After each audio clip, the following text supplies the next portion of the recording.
Buenas noches. Primera historia que voy a contarlas no hay absolutamente registrado en ningún libro absolutamente. Es un testimonio que recibí hace 60 años de uno de los protagonistas de esta historia, un, un amigo, eh, Simón Cachique, cuando yo laboraba en el pueblo de Yumbatos.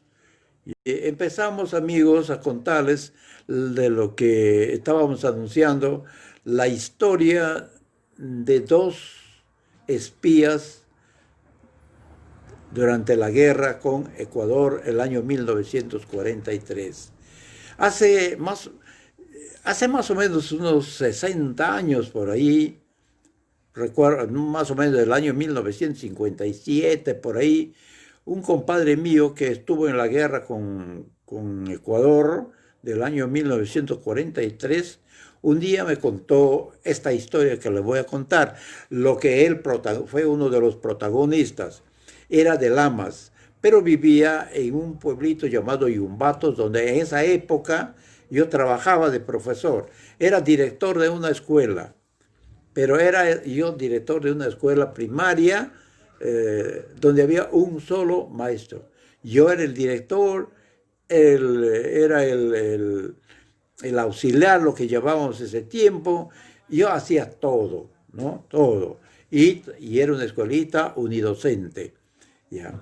Una escuelita unidocente que quería, o quiere decir que yo era el único que enseñaba desde transición, primero y segundo de primaria, ¿no? Simultáneamente, ¿no? En una sola aula. Bueno, ese es un tema. Entonces, ahí en ese pueblito había muchas familias descendientes lamistas. Y uno de ellos fue este amigo que se apellidaba Cachique, Simón Cachique, ¿no? Que un día de estos lo llevaron al ejército durante este conflicto que tuvimos con Ecuador, y se uniformó, le mandaron a la frontera de Pantoja, por allá lejos, dentro de la selva, ¿no? Por ahí cerca de Ecuador. Bueno, y este amigo, un día, en la formación, en orden del día que llamaban, sale el capitán. Un capitán dice, a ver, el soldado Cachique, le hacen mención a él, el que soldado Cachique va a cumplir una misión, a ver que se presente. Dice, ¿no? Entonces él se presenta. ¿De dónde eres tú? Le preguntan, ¿no? Yo soy de Lamas, mi capitán, le dice, ¿no? Entonces Cachique ya era cabo, ¿no? Yo soy de Lamas, mi capitán.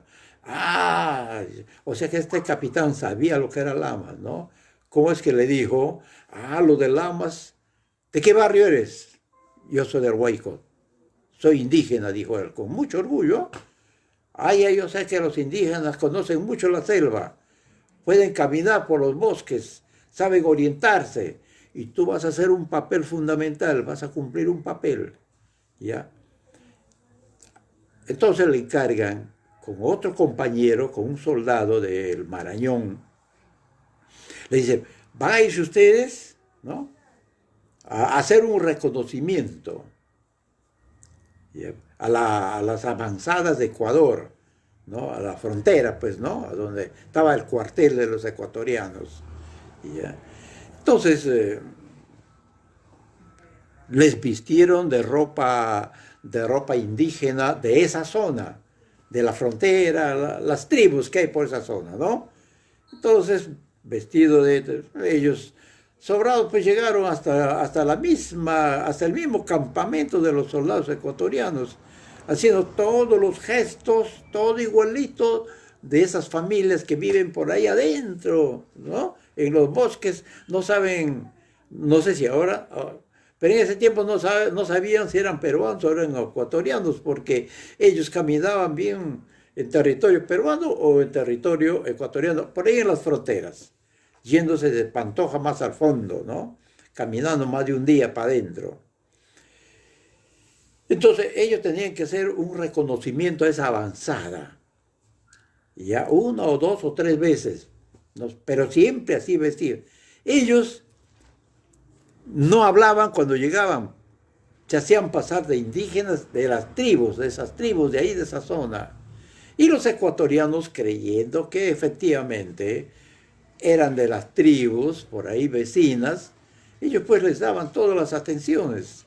Ellos comían, tomaban ahí y con gestos hablaban, imitando a los indígenas, a las tribus de esa región, de esa zona, ¿no? Los ecuatorianos les daban pues las puertas abiertas, les abrían. Y ellos caminaban como Pedro en su casa, ¿no? Comían, tomaban, miraban qué comían, porque eso les habían dicho. Ustedes van a contar cuántos soldados hay ahí, cuántos cabos, cuántos sargentos, tenientes, qué hace esa gente, cómo comen, cómo, bueno, qué armas tienen, ¿no? Es la consigna que llevaban ellos. Efectivamente, ellos hicieron el papel, ¿no? Hacían el papel de lo más perfecto. Es, volvían a su campamento general, a Pantoja, informaban a su capitán que los ecuatorianos tenían tantos fusiles ahí, comían esto, tomaban esto, que ahí hay un capitán, hay un teniente, cómo se llama el capitán, cómo se llama el teniente, cuántos soldados habían, ¿no? Todo, sobrado. Hacían un papel fenomenal, ¿no? Los dos indígenas. Uno era del Marañón y otro era de Lamas. Mi compadre, el que me contó esta historia. Entonces, ellos venían trabajando de esa manera, cumpliendo un papel de esa manera. Un día les dicen, para que se vayan nuevamente hacia otra zona, ¿no? Pero siempre por ahí a la frontera con Ecuador, pero siguiendo una nueva trocha. Salieron más o menos a las 5 o 6 de la mañana del campamento de Pantoja. Camine por unas trochas por ahí, ¿no?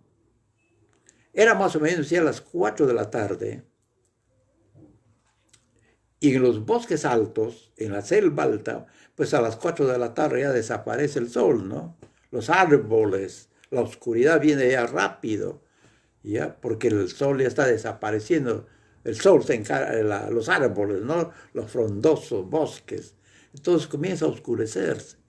Entonces ellos más o menos ya eso de cerca de las 4 de la tarde, el cabo le dice al soldado, mire, aquí vamos a quedarnos esta noche, no podemos continuar, ¿ya?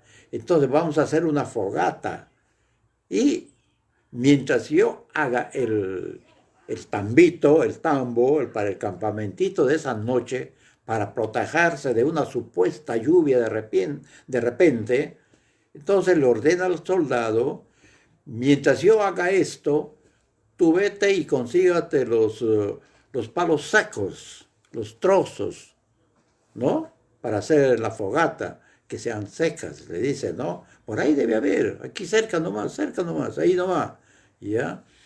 Entonces, el soldado se va, camina por ahí, dando la vuelta por ahí cerca, buscando pues los trozos, ¿no? Secos, los árboles secos para hacer la fogata, ¿no? Para cargar y llevar a donde van a dormir ellos, ¿no? Al campamentito. Entonces, en eso, de pronto el soldado le dice al cabo, ¿no? De allá, no de adentro, ¿no? Mi cabo le dice, aquí hay un árbol que se llama anuna, ¿no? Está lleno de frutas, son ricas las frutas, la anuna es una rica fruta, efectivamente, ¿no?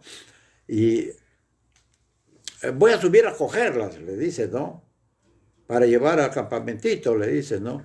No, le dice el cabo, ¿no? No, primero consígate la leña para hacer la fogata porque se nos viene la lluvia, se nos viene la noche. Y antes que nos gane la noche, entonces primero hay que hacer la candela para asegurarnos toda la noche de candela, de fogata, que haya luz, pues, porque eso tenía que utilizarle como luz a la vez, ¿no? Y evitar que los zancudos también muchos les ataquen, ¿no? Entonces, el cabo o el soldado, ¿no? No, mi cabo, ahorita voy a hacer eso, le dice. Quiero subir un ratito al tronco, le dice, ¿no? Debajo del tronco, él vio un montón de hojarascas, eso en los bosques grandes, pues, ¿no? Unas hojas, las hojas secas que caen de los árboles frondosos, se acumulan. Muchas veces no te das cuenta qué cosas están sobre las hojas, ¿no? De repente, ¿qué se sabe, no? Entonces, efectivamente, debajo el tronco de la nuna había bastante hojas secas, ¿no? Yeah. Él no se dio cuenta de nada, qué cosa había ahí, y subió al árbol y comenzó a derribar los frutos, a sacudir el árbol, ¿no? Como estaban maduritas, las frutas fácil caían, ¡pam! ¡Pam! Uno de ellos, ¿no? Uno sobre otro. ¿Qué ocurrió? Que debajo del tronco había un enorme chuchupi, una víbora que suele tener llega hasta 4 metros, sí, claro, un enorme animal, salvaje. Pero dicen que este animal, esta fiera, en el día duerme y en la noche sale, camina a buscar sus alimentos, a comer, en fin, y todo el día estará durmiendo. Y no hay que hacerle bulla, porque si hay un ruido, inmediatamente reacciona, despierta, y es al parecer su peor ofensa, hacerlo despertar cuando está dormida, esta serpiente, ¿no? Y es muy famosa porque el veneno que con la mordedura es letal. Pocos son los que se salvan, ¿no? De una mordedura de esta víbora. Yeah. Entonces, eso es lo que ocurrió esa tarde. Había derribado los frutos que iban cayendo y al final le fue despertando a la fiera. La fiera bien arroscadita, ¿no? Un enorme animal así, ¿no? La víbora esta, y la cabeza, siempre este animal, la cabeza se pone así, ¿no? Y alerta, ¿no? Como quien decir, a ver quién venga, quién me hace despertar. Entonces, yeah. Entonces, eso es lo que ocurrió, ¿no? Despertó con mucha rabia. Estaba esperando a aquel intruso que ha cometido el error de despertarle. ¿Quién le despertó? Por supuesto que fueron los frutos. ¿Quién derribó los frutos? El hombre que estaba arriba. Entonces, la víbora estaba listo para al primer infeliz que pase por su delante para agarrarle, ¿no? Para lanzarse contra esta persona.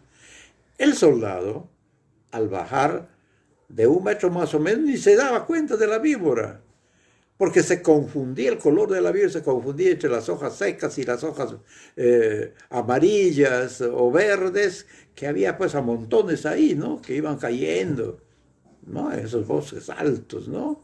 Ya como acolchonado la tierra. Y ahí estaba como cubierto, ¿no? Él no se dio cuenta en absoluto cuando subió al árbol, ¿no? El hombre. ¿Ya? Y cuando más o menos de 1 metro de altura, antes de llegar a tierra, él se lanzó, ¿no? Saltó, ¿no? Joven, pues, soldado entrenado, ¿no? Saltó, inmediatamente la víbora se lanzó contra él y de un solo mordiscón le tiró al suelo, no le botó al hombre. Y comenzó a gritar, mi cabo, mi cabo, mi cabo, le dice, ¿no? Me ha mordido la víbora, mi cabo, le dice. ¿Dónde estás? Aquí estoy, cerca nomás, ahí a unos. ¿Ya? Entonces, el cabo agarra su fusil y corre. Y la fiera estaba efectivamente hecha una fiera de rabia, porque le había despertado, lo que está durmiendo, estaba ya a punto de lanzarse para darle la estocada final. En eso él llega y la víbora voltea y le ve al que estaba con el arma, ¿no? Hace que contra él, ¿no? Hace una señal de que se va a lanzarse contra él, en lugar de lanzarse contra quien estaba en el suelo tirado ya, ¿no?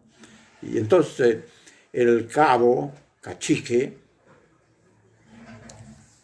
también con su arma, le mandó un balazo pues en la cabeza a la víbora, ¿no? Y le destrozó la cabeza. Pero dicen que cuando te muerde la víbora, tiene que mantenerte en absoluto silencio, tiene que un absoluto silencio.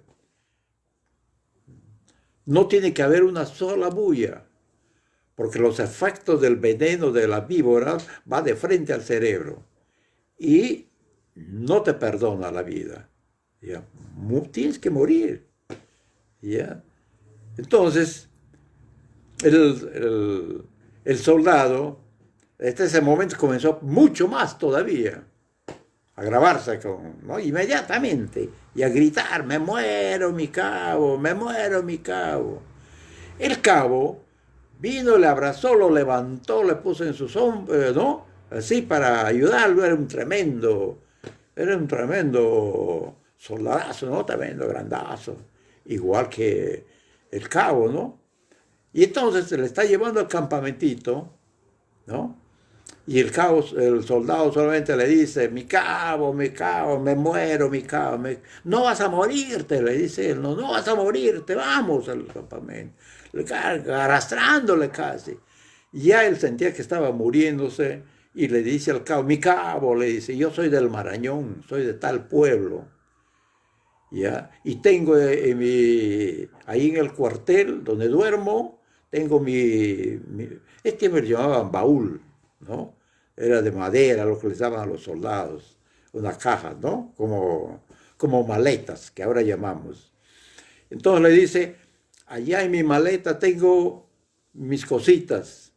Esas cosas quiero que me lo manden a mi hijita que acaba de nacer, ¿no? Hace 5 meses que ha nacido mi hija, dice, ¿no? Para ella quiero que todo lo que tengo ahí, que lo manden. Y llegando al campamento chiquito, ¿no? Donde había improvisado el campamento, se cayó y muerto, ¿no?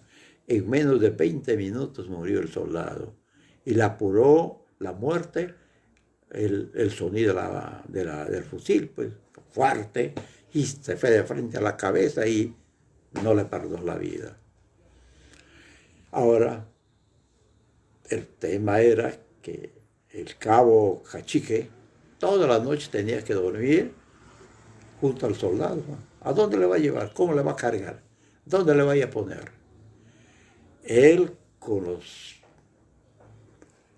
las leñas, ¿no? Que apuró él en conseguir rapidito, los trozos por ahí, ¿no?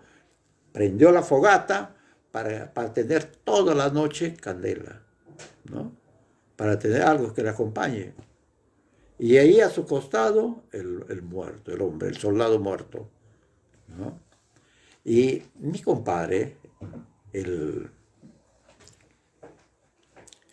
cabo, decía, compadre, mi soldado era tan respetuoso hasta de muerto, dice. ¿Y por qué de muerto? Le digo. Su alma, porque no puede ser otra cosa más, dice él, ¿no? Su alma toda la noche, yo escuchaba que de la parte donde le mordió la víbora, ¿no? De ahí venía con unos pasos fuertes y llegando hacia una distancia más o menos de 4 o 5 metros donde yo estaba, escuchaba un saludo, el saludo que suelen hacer los militares, clásico, taco de zapatos, ¿no? Al saludar, levantan la frente y de los dos tacos ¿no? de los zapatos, hay un sonido, ¡pah! Que suena, ¿no? Luego desaparecía más o menos, dice, media hora, en silencio otra vez. Solamente escuchaba con pequeños vientos que había las ramas, que entre ellos se rozaban, y había, eso es lo que ocurre en la selva, ¿no? Las ramas se rozan entre ellos con el viento y hay unos sonidos. Y después por ahí no faltan aves nocturnas, no faltan, bueno, animales nocturnos que andan, o las aves nocturnas, ¿no? Que hacen sus ruidos, ¿no? Entonces, toda la noche amaneció así. El soldado dice que cada cierto momento escuchaba otra vez que venía alguien a paso de militar y un saludo clásico de los militares, golpe de taco de zapatos. Y otra vez se ponía silencio. Al otro día, más o menos a eso de las 6 de la mañana, ¿no? Toda la noche no durmió. Pasó él tratando de hacer que se mantenga la fogata, ¿no? Y se fue al campamento a informar lo que le había ocurrido. Él mismo contaba que en el viaje había alguien que le acompañaba. Alguien que él no la veía, pero sí la escuchaba silbar. La escuchaba silbar. Un silbido que en la selva, eso todos los selváticos sabemos, ¿no? Ya que hay un silbido que se cree que es el alma de quien ha fallecido, que nos acompaña o sale a andar por la calle en las partes oscuras, ¿no? Ya. Entonces iba silbando, de rato en rato escuchaba un silbido que le hacía. Y ese silbido le acompañó hasta cerca del campamento. Y él decía, eso era él, mi soldado, que no había abandonado ni en la noche y no me ha abandonado ni siquiera en la trocha de retorno hacia el campamento. Fue al campamento a informar de lo que le había ocurrido, ¿no?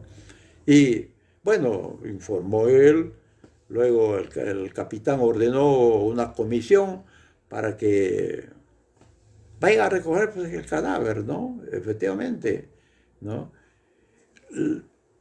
Ellos para ir desde el campamento hasta donde falleció el soldadito, más o menos caminaron como 8 horas, ¿sí? Como 8 o 10 horas más o menos caminaron. Y al retorno, según él decía, que no lo hizo en menos de 5 horas, o en más de 5 horas. Es decir, venía corriendo, pues corriendo, ¿no? Por eso es que llegó más rápido que en la ida. Esa es la historia en que terminó uno de los espías que cumplió un papel fundamental durante la guerra con el Ecuador el año 1943, ¿no? La siguiente historia, una parte, porque es larga esta historia, la siguiente, sobre lo que ha ocurrido en la frontera del Perú con Brasil. Una serie de hechos que ha costado muchas vidas a peruanos, a soldados y a caucheros. Vamos a contarles enseguida la primera parte, porque la segunda, al parecer, si no nos da mucho tiempo, vamos a dejarlo para continuar, porque es una historia interesante. Perdón que voy a tomar mi agüita.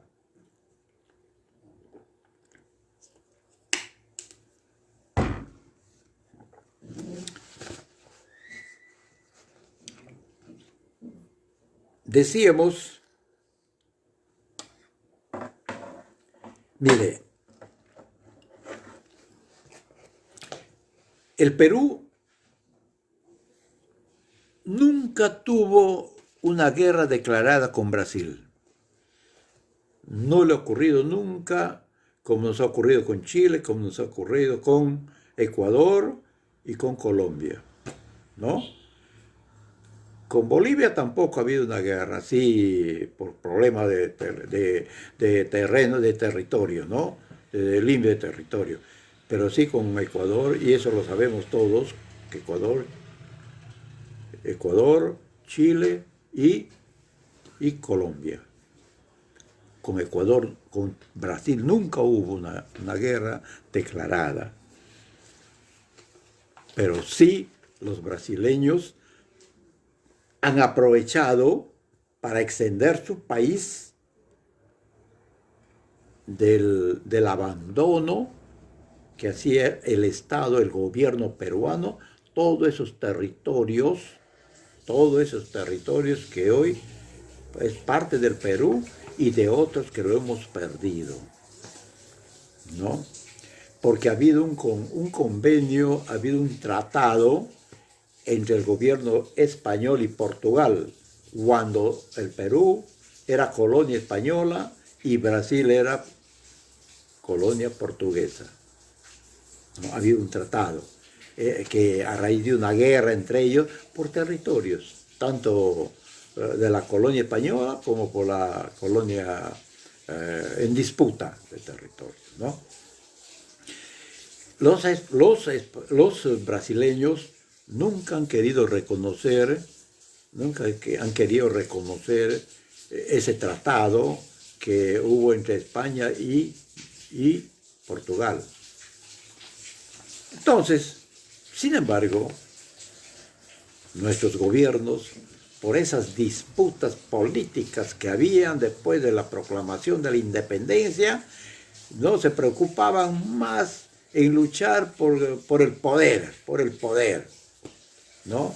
Nuestros ex libertadores, los que han peleado por la independencia, por la libertad, por la liberación de España, ¿no? Entonces, entre ellos peleaban por el poder, por la repartija, a lo que llaman, ¿no? A lo que llamamos ahora. Y entonces, las fronteras nuestras estaban abandonadas, libre.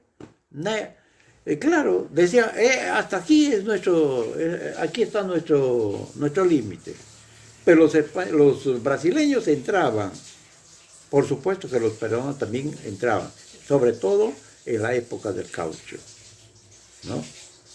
Entonces, hasta que un día el presidente López de la Romaña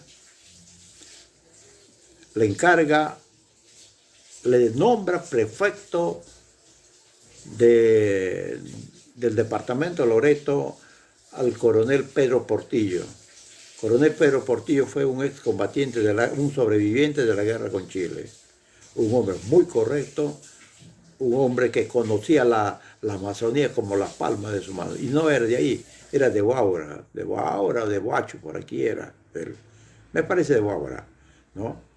Y sin embargo, él conocía toda y ha dejado importantes informaciones para el estudio, para la geografía de Perú. ¿Ya? Ha hecho muchas exploraciones, entrando por el río Apurímac, ha llegado hasta Iquitos, pues, y ha llegado a ser prefecto de Iquitos, de Loreto, cuando le encarga. Entonces, el presidente López de la Romaña le dice, mire prefecto, le dice, lo que quiero es recomendarte de manera muy especial, ve esa situación de la frontera con Brasil. Porque había muchas quejas, eran tiempos de caucho, ¿no? Estamos hablando del año 1900, 1903, 1904, desde que empezó la era del caucho. Entonces, mira, anda, soluciona, tú me informas, yo voy a estar de acuerdo con lo que tú digas, cómo es eso. Pero que tú digas qué vas a hacer ahí para evitar que haya o se siga invadiendo nuestro territorio y que hayan peleas constantes entre los caucheros brasileños y peruanos. Los brasileños abusaban de los peruanos, ¿no? Era tan lejos, por ejemplo, el Alto Purús, ¿no? El Alto Purús. Para llegar al Alto Purús, ¿cómo hacían en esa época los peruanos, las autoridades? ¿Cómo llegaban al Alto Purús? Bajaban por el Amazonas y hasta cerca Manaus. En Manaus, ahí cerca, aguas arriba, desembocaba el río Purús. Entonces las autoridades, los soldados que estaban destacados para ir a cuidar ese sitio del Alto Purús, bajaban de Quito, se iban hasta la boca de este río y por ahí surcaban. Días, semanas surcaban para estar en estos lugares, ¿no? ¿Ya? Y, pero antes de eso, habían exploradores, ni siquiera peruanos. Habían exploradores europeos, ingleses, alemanes, franceses, han entrado, pero nosotros los peruanos no. Pero decíamos que eso era del Perú. Entonces la pelea era entre los caucheros y los caucheros brasileños apoyados por sus autoridades, que estaban siempre muy cerca. De ahí es que los caucheros peruanos que iban allá al Alto Purús, esa zona, ¿no? Para ellos era más fácil bajar por el río Yuruá, bajar por el Purús para vender sus productos, ¿no? Ahí en Manaus, en toda esa zona, vender lo que cosechaban, ¿no? Su caucho, ya, los caucheros. Pero ¿qué hacía el gobierno brasileño? Les imponía un impuesto por pasar un sitio en cada pueblo por donde pasaban los caucheros nuestros a vender sus productos a los brasileños, tenían que pagar un impuesto, ¿no? Y los brasileños que abusivamente entraban a territorio peruano a extraer el caucho, se negaban a pagar los impuestos por ese derecho al Perú. Ellos no. Y entre ellos venía la pelea, constantemente las peleas, ¿no? Y entonces, ahí era el problema. Se mataban, peleaban, se sacaban la mugre entre ellos, ¿no? ¿Ya? Entonces, ¿qué hace Pedro Portillo? Pedro Portillo, ya de prefecto, la máxima autoridad de todo el departamento de Loreto, ¿ya? Entonces él nombra un comisario, pero rentado, o sea, pagado, ¿no? Antes nombraban autoridades sin sueldo, sin nada, pero él dice, vamos a mandar autoridades, un comisario, con el título de comisario, no de gobernador, nada de, sino comisario. Vamos a mandar con un pelotón de soldados. Generalmente iban 15 a 20 soldados. ¿Qué van a hacer ellos frente a un montón de gente de brasileños que estaban por ahí, caucheros, soldados, delincuentes, todo eso, ¿no? Y entonces le manda, una vez, el primer gobernador que le manda era un señor Barreto, un joven nomás. Le dice, vas a irte allá con sueldo, te vas a instalarte en tal sitio, yo no puedo irme personalmente acompañándote porque tengo que ver este problema del río Napo, que también los colombianos están queriendo apropiarse de nuestro territorio por este otro lado. Entonces no hay. Entonces tú vas a ver allá. ¿Cuántos son? Le digo, 15 soldaditos le dan, ¿no? Y más al mando de un teniente, para su escolta, decía, ¿no? Y así mandaban, pues, una noche, una de esas tantas noches, estamos hablando del año 1904, del año 1903. Trágica una noche, ¿no? Una banda de 270 hombres al mando de un coronel. Entre el río Chandles y el río Santa Rosa. Por ahí, en el río Santa Rosa, más arriba de la desembocadura, de estos dos ríos más arriba, Santa Rosa, había un pueblo que se llamaba Santa Rosa, que era territorio peruano, supuestamente, abandonado. Pero ahí habían muchas personas, caucheros que vivían ahí, ¿ya? Entonces, una noche, un pelotón de gente armada, que dicen que eran 270, ¿no? Surcaron hasta determinado sitio, el río Santa Rosa, ¿no? Surcando de la desembocadura con el Chandles, ¿ya? Y, y entraron en silencio, eso de las 12 de la noche, surcaron por un pequeño varadero a pie, dejando la lancha más abajo, a pie, ¿no?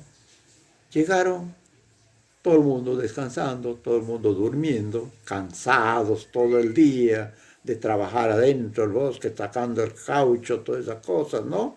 Ya entraron y barrieron con el pueblo, ya aprovechando. Los del pueblo no tenían cómo defenderse esa gente, ya. Y les mataron como a 150 personas, ¿no? 160 y tantas personas murieron esa noche. Al comisario le agarraron junto a otros, más o menos, a 7 personas más, entre ellos uno de San Martín, de Zapozoa, otro de Tarapoto, de Iquitos, así entre esos 7, y más el comisario, un tal de la Fuente, en esa oportunidad ya. Antes fue Barreto, ¿no? Entonces, les agarraron a ellos y les llevaron hasta su cuartel en Paují, ahí en el río, en este río Chandles, ¿no? Había un cuartel brasileño. ¿Sabes qué les hicieron a estos 7 infelices caucheros, autoridades, al mismo, ¿no? Les amontonaron, les siguió un proceso rápido, ¿no? Acusándoles de estar invadiendo territorio brasileño, y que ese pueblo de Santa Rosa era en territorio brasileño, ¿ya?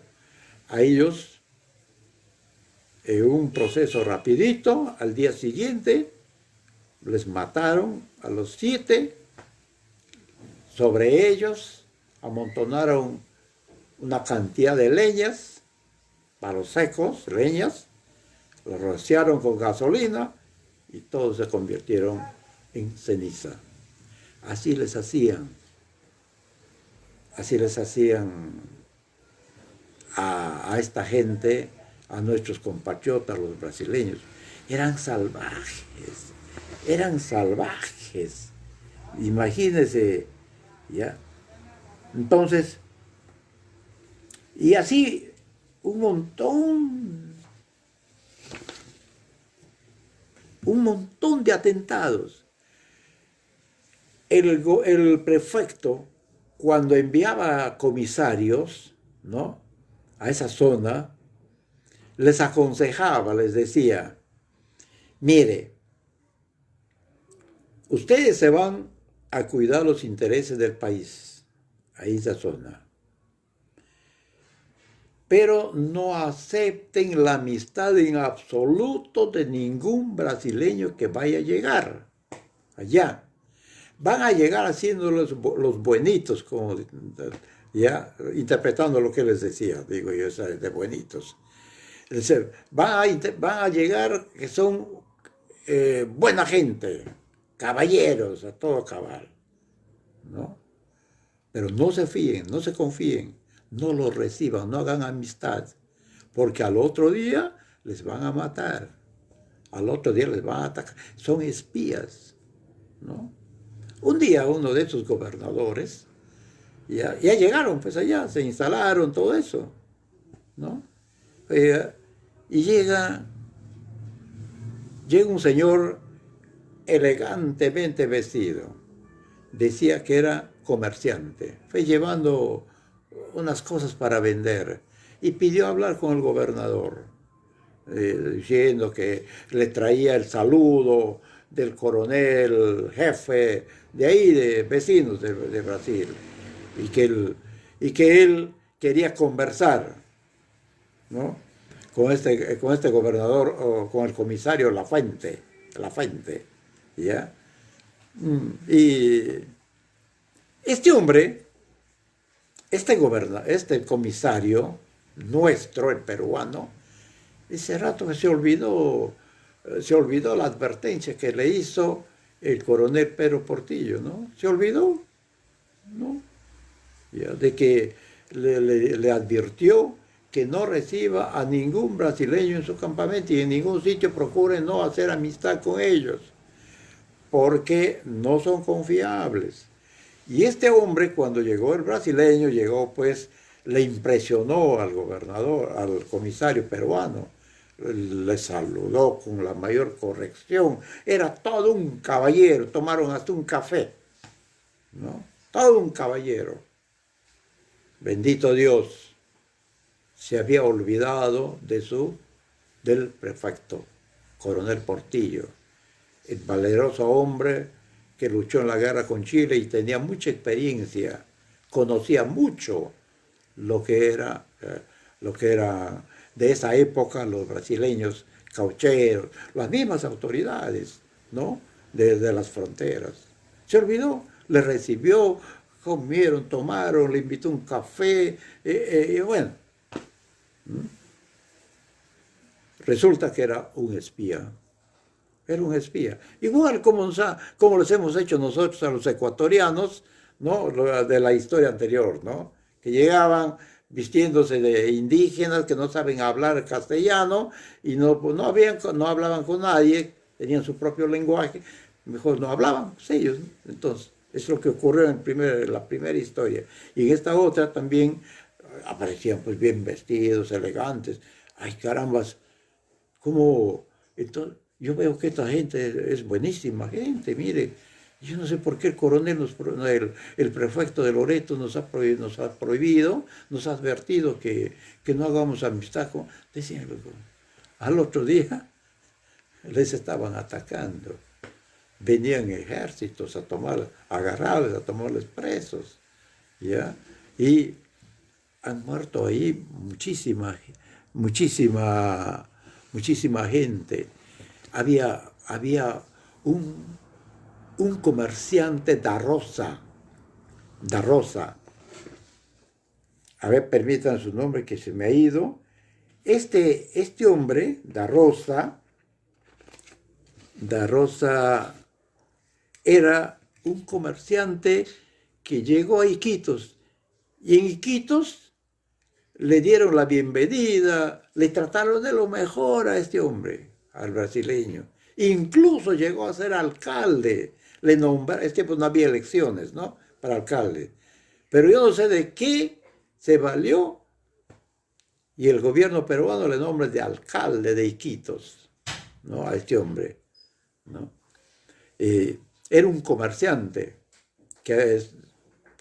próspero comerciante de Iquitos, el brasileño. Entonces estaba entre la más alta sociedad loretana, ¿no? Y tuvo pues, buenos amigos, muchos amigos, entonces ellos seguramente le recomendaron porque le veían que era un hombre entusiasta, que era un hombre bueno, que era esto y el otro, y le nombraron alcalde, ¿no? Y llegó a casarse este hombre con una señora, con una viuda de apellido Trigoso. Era de Lamas, casada, viuda de un coronel, ¿no? De un coronel del ejército, y que dejó una hija, ¿no? Ese matrimonio tenía. Ella se casa con el brasileño, la viuda, después que murió su esposo, el coronel, la viuda, y tenía una hermosa hija. Esta hermosa hija llegó a casarse con el famoso Fiscarral, Carlos Fermín Fiscarral, el rey del caucho en el Ucayali. Algo así, un similar al rey del caucho del Putumayo, que era Julio César Arana, ¿no? Entre estos dos solamente se diferenciaban porque eran unos salvajes, unos explotadores, lo peor, ¿no? Que Julio César Arana tenía 43 haciendas en el Putumayo y él nunca se iba a las haciendas. Tenía sus capataces en cada hacienda y ahí cometían miles de abusos, ¿no? Morían muchos niños, los chayahuitas, todo eso. En cambio, Fiscarral era él mismo el que dirigía toditos las fechorías que hacía, ¿no? Entonces él se casó con la hija de una lamista, de la viuda, ¿no? Bueno, lo cierto es que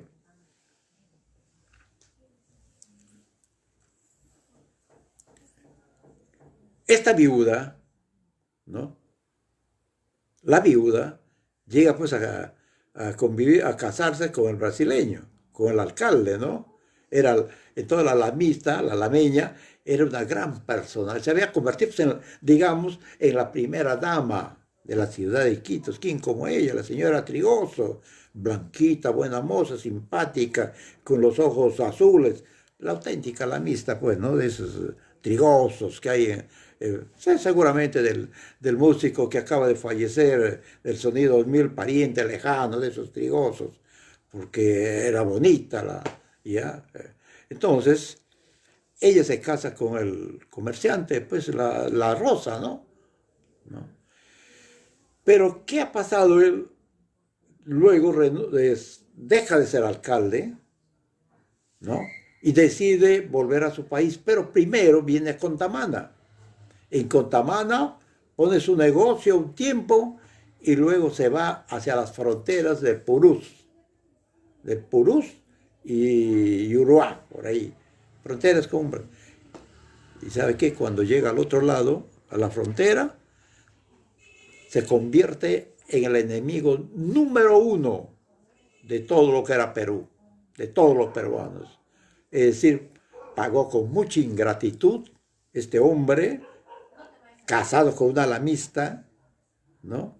Pagó con mucha ingratitud lo que acá en el Perú le dieron pues todas las honras, incluso recomendarle para que sea alcalde de Iquitos. Estamos hablando del año 1902, 1903, 1900, por ahí estamos hablando. Tiempos del caucho, ¿no? Este hombre era el que dirigía bandas. Allá atacaban a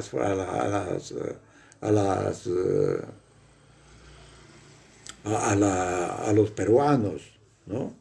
Y era realmente una fatalidad de la vida de ese tiempo, ¿no? El gobierno, a raíz de uno de esos ataques, donde también, en una ocasión, les matan a toda una escolta de un gobernador. Al comisario también le matan. Ya. Y a los soldaditos también les matan y les dejan tirados cuando se estaban escapándose. Los soldados estaban escapándose por el río y sin saber que ellos les estaban siguiendo por las orillas del río para matarlos a ellos, a los soldaditos nuestros, ¿no? Y entonces, a raíz de todo esto, el presidente del Perú, ¿no? Manda una carta al gobierno brasileño reclamándole, pues, López de la Romaña, le manda una carta al gobierno brasileño reclamándole, diciéndole qué es lo que está pasando, ¿no? Pidiéndole que aclare, bueno, todo eso, ¿no? Nunca le han dado respuesta. Protestando mandó la carta. Nunca le han dado importancia. Se quedó silencio el gobierno. Nunca le dio respuesta. Ni siquiera una respuesta diplomática le dieron, ¿no? Y aquí hay a la carta del presidente López de la Romaña. Aquí hay un que he traído para... Sí. Entre muchas cosas, tengo aquí un informe de lo que pasó, uno de los...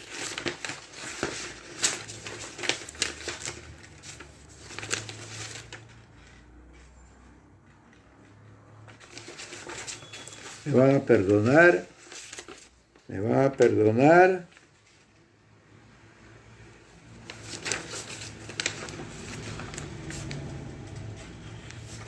Ya. Aquí hay un informe de un patrón cauchero sobre uno de esos ataques brasileños a los caucheros peruanos, este hombre llamado Virgilio Salazar. También era un patrón cauchero, ¿no? Que atestiguó la muerte de este comisario Jorge Barreto. En el informe que hace, dice él, malentendidos títulos y pretensiones de Brasil a ocupar esas regiones han ocasionado siempre el desconocimiento de estos, de las autoridades peruanas legalmente establecidas, explicándose así la resistencia de los caucheros brasileños al pago de impuestos sobre la goma elástica que aquellas explotaban en esas regiones. Lo que les decía, mientras ellos exigían que los peruanos paguen impuestos, y si no les metían presos, ellos se negaban a hacerlo. El citado impuesto no alcanza el 10% con lo que las autoridades brasileñas graban a todo peruano que trabajaba ese producto en terrenos del Brasil. La oposición a este pago ha sido una consecuencia natural del desconocimiento de la jurisdicción peruana. Era Jorge Barreto comisario de Chandles. Aquí ya informa sobre este señor, comisario de Chandles, con una escolta de 9 soldados al mando del subteniente César Cosío, establecidos en la boca de ese río que era la línea divisoria provisionalmente designada y aceptada por Perú y Brasil, cuando el 25 de septiembre de 1903, 200 brasileños de la Fuerza de Línea y caucheros armados a órdenes del coronel Ferreira Araujo y del civil José Cardoso da Rosa. Ese era el que acabo de contarles, que era el esposo de una señora Trigoso, viuda, ¿no?, natural de la ciudad de Lamas. De esas épocas, de esos tiempos que la gente iba en tiempo del caucho, hombres y mujeres, ¿no?, a buscarse el futuro. Algunos lo lograban, bueno, en su mayoría, ¿no? Rodearon el local de la señalada comisaría peruana. Los soldados del ejército, que eran conocidos aún cuando vestían ropa civil, estaban armados con Belían, y los caucheros tienen Winchester y actuaban comandados por Cardoso da Rosa. Los caucheros, y no hay los caucheros brasileños, les comandaba este Cardoso da Rosa, el que fue alcalde en Iquitos, ya les contaba eso, ¿no?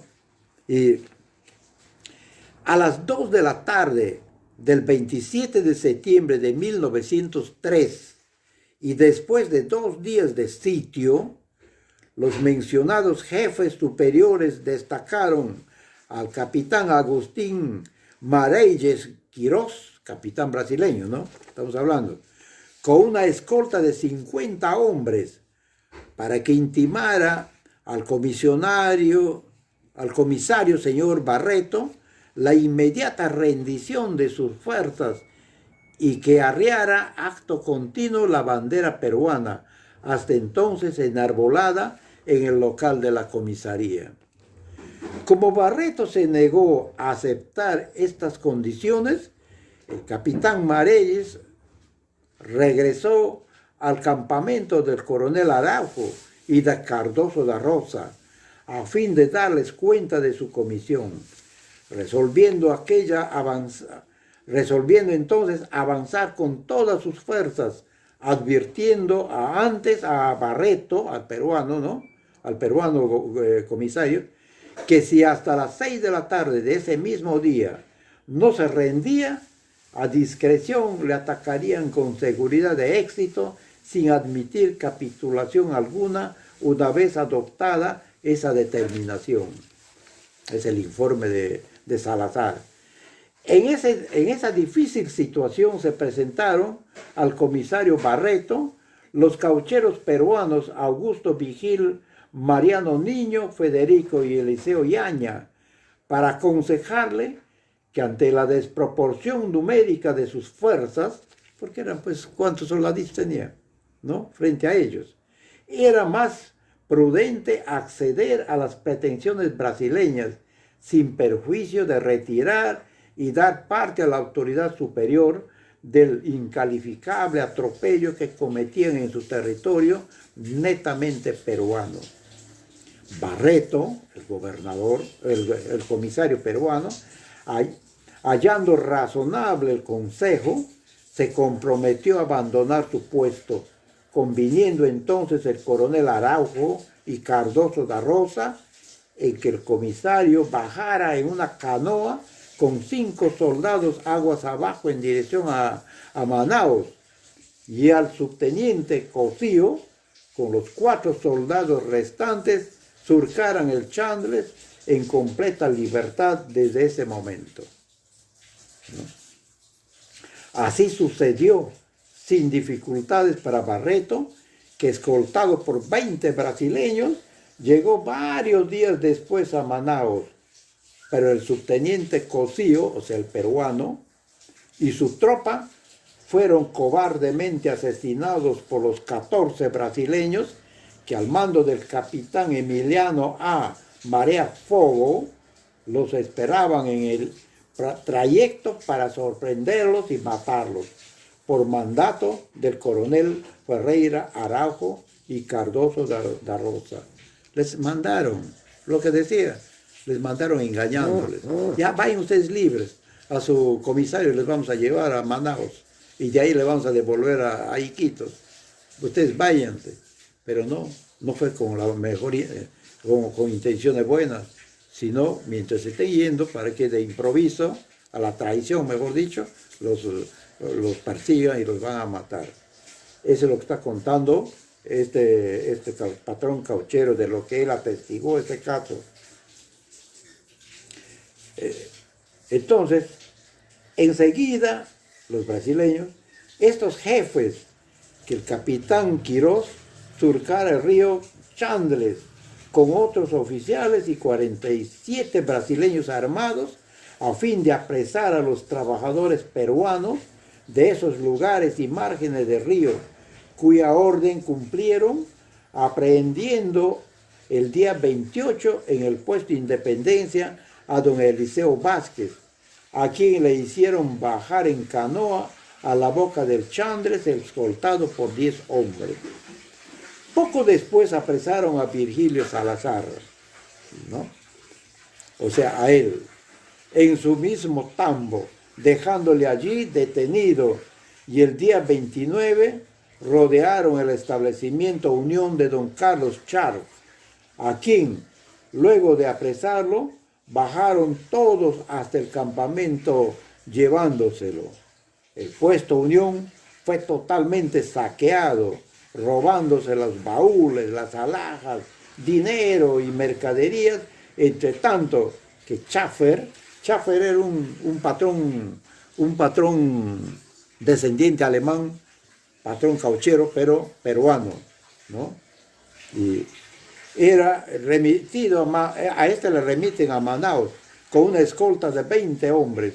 Igual ocurrió con el sargento Bermúdez, tomado prisionero en circunstancias que, ignorando de lo que estaba ocurriendo, se dirigió al Chandles en una canoa llevando comunicaciones oficiales y cartas de Iquitos para el comisario Barreto, todo lo cual fue requisado por los brasileños. Realizados los hechos expuestos, los caucheros brasileños y fuerzas del coronel Araujo se dedicaron a saquear los tambos de Carlos Charo, o sea, del personal que trabajaba por cuenta de este, robando también a la firma Salazar Hermosa todo el caucho que tenían en depósito. Esa era la forma cómo trataban los brasileños a los peruanos en las épocas del caucho. Es un informe, es una parte de un informe que, para no cansarlos, no les sigo leyendo, no, para poderles seguir contando la misma, porque hay muchos otros casos que ocurrieron en esa época de 1904, 1905, 1900, tiempos del caucho, ¿no? Unas cosas muy lamentables, ¿no? Que, bueno, amigos, hemos pasado la hora y espero haberles complacido con estas dos historias. Esta segunda, esperamos continuarla la próxima, porque es larguísima. Hay muchos episodios que han ocurrido en esa época en las fronteras del Perú con Brasil, ¿no? Luego, después ya de años, se han nombrado comisiones, ¿no?, que han delineado, pero nada de eso.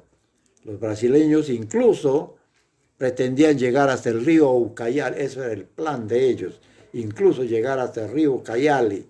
Pero ¿qué hacían ellos? Un hombre que hacía un tambo en territorio peruano, ese pedazo ya era brasileño, respaldado por las autoridades de Brasil, mientras los peruanos descuidábamos toda esa zona por estar peleando aquí en Lima el poder llegar a Palacio de Gobierno. Se descuidaban todos esos territorios, riquísimos en caucho, riquísimos, era una flora estupenda por ahí. Amigos, muchísimas gracias, buenas noches y hasta el próximo sábado a esta misma hora. Muchas gracias por soportarnos, muchas gracias por escucharnos estas historias.